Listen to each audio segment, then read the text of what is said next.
मेरा फोन क्यों पिक नहीं कर रहे हैं? माँ हम ऑफिस में हूँ, मीटिंग में भी हो सकता। इतनी सी बात समझ नहीं आती तुम्हें? मीटिंग में तो नहीं हो, इतना तो मैं समझ गई हूँ। बोलो क्या बात है? सुबह मुझसे मिले बगैर ऑफिस चले गए, फिर मुझे कॉल भी नहीं की। अब मैंने कॉल किए तो वो भी अच्छा नहीं लग रहा तुम्हें? क्योंकि आप गहरी नींद सो रही थी। हाँ तो सो रही थी, मर तो नहीं गई थी ना? माँ दोबारा कॉल मत करना, बिजी हूँ।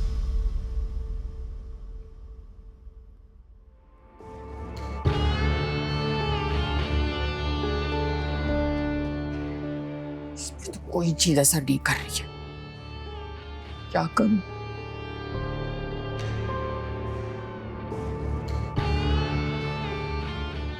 इसका एक ही हल है कि रुमाना आंटी को रुखसती के लिए राजी कर लो,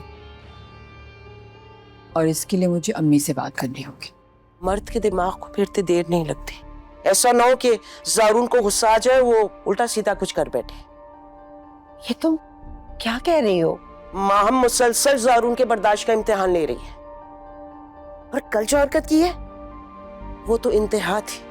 और तुम जानती हो ना ऐसे मामलात पुलिस केस बन जाते। वो तो जारून ने अपने ताल्लुकात की बिना पर ऐसे होने ना दिया, वरना खुद सोचो ना हमारी कितनी बदनामी होती। तुम ठीक कह रही हो माँ, हमको ऐसा नहीं करना चाहिए था। देखो मासूमा, वो मुस्तकिल शफक को निशाना बना रही है, उसके किरदार पे उंगली उठा रही है। उसे समझ में क्यों नहीं आ रहा कि शफक इस घर में कुछ दिनों की मेहमान है। अरे निकाह हो चुका है उसका, रुखसती भी हो जाएगी, मगर महम तो चाहती है कि हम शफक को आज और इसी वक्त घर से निकाल दें, और ये नामुमकिन है। देखो शफक मुझे बेटियों की तरह अजीज है, मैं उससे इज्जत और एहतराम के साथ इस घर से रुखसत करूंगी भाई। बिल्कुल बिल्कुल, तुम्हें ऐसा ही करना चाहिए।